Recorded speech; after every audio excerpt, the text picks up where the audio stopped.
बोला है,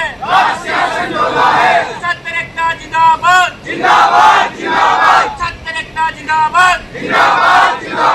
जब जब छात्र बोला है, अरे आवाज दो, अरे आवाज दो। नीट का मुद्दा, पेपर लीक का कोई छोटा मुद्दा नहीं है। आज आपको भी पता है किस तरीके से हमारे बच्चों का भविष्य खतरे में डाला हुआ है। आज ये सारे छात्र, आप जैसा कोई अधिकारी बनना चाहता है, कोई डॉक्टर बनना चाहता है। नीट पेपर लीक तो एक छोटा सा एक पेपर है, ऐसे बहुत सारे पेपर पूरे देश में लीक होते हैं। और अगर इस तरीके से सरकार नाकामयाब रहेगी पेपर कराने में, तो हमारे ये जैसे बच्चे भविष्य, देश का भविष्य है, वो कैसे आगे बढ़ेगा। आज ये सब बेरोजगार की तरफ घूमेंगे।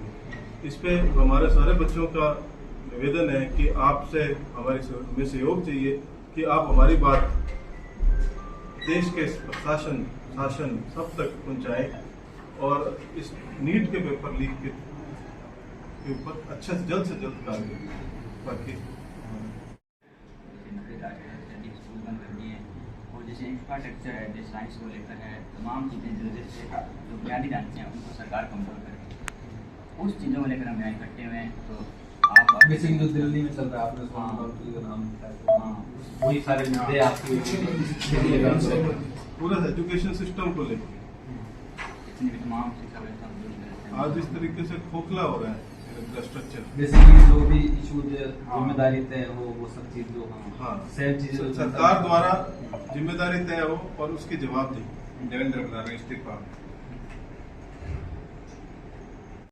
अनशन करेंगे और इसको ज्यादा ना बढ़े तो आप लोगों का सहयोग चाहिए। आज सूरतगढ़ में हम सब छात्र इकट्ठे हुए हैं और एसडीएम साहब को ज्ञापन दिया है कि जिस तरीके से नीट का पेपर लीक और ऐसे कई सारे पेपर लीक हो रहे हैं जो हमारे छात्र का भविष्य बर्बाद कर रहे हैं। आज इन छात्रों में से कोई डॉक्टर बनना चाहता है, कोई इंजीनियर बनना चाहता है, इस देश को आगे लेके जाना चाहता है, और ये सरकार पेपर लीक करवा देती है और इनका भविष्य अंधेरे में चला जाता है। आज हम देश को किस तरीके से आगे लेके जाएंगे, ये एक सांकेतिक धरना जो भूख हड़ताल हमारे छात्रों ने एक दिन का किया, ये सरकार को बताना है कि छात्र एक है और अगर इनकी बात नहीं मानी गई तो ये धरना बहुत लंबा चलेगा। जय हिंद। देश में चल रही लोकतांत्रिक व्यवस्थाओं और सरकारी जो लोकतांत्रिक संस्थाओं का दुरुपयोग कर रही है, उसको लेकर हम सब यहाँ इकट्ठे हुए हैं। हाल ही में नीट परीक्षा में हुई धांधली को लेकर, देश में शिक्षा व्यवस्था से जुड़े तमाम मुद्दों को लेकर हम सब युवा यहाँ इकट्ठे हुए हैं। शिक्षा व्यवस्था के जो हाल हम देख रहे हैं, पिछले 10 सालों में लगभग 90,000 से अधिक स्कूल इन्होंने बंद कर दिए हैं और सरकार यूनिवर्सिटी को तबाह करने पर तुली हुई है। और हाल ही में दिल्ली जंतर मंतर में शांतिपूर्वक चल रहे धरने को सरकार ने जिस प्रकार से तानाशाही वे से खदेड़ा है, वो इतिहास में हमें को पहली बार देखने को मिला है।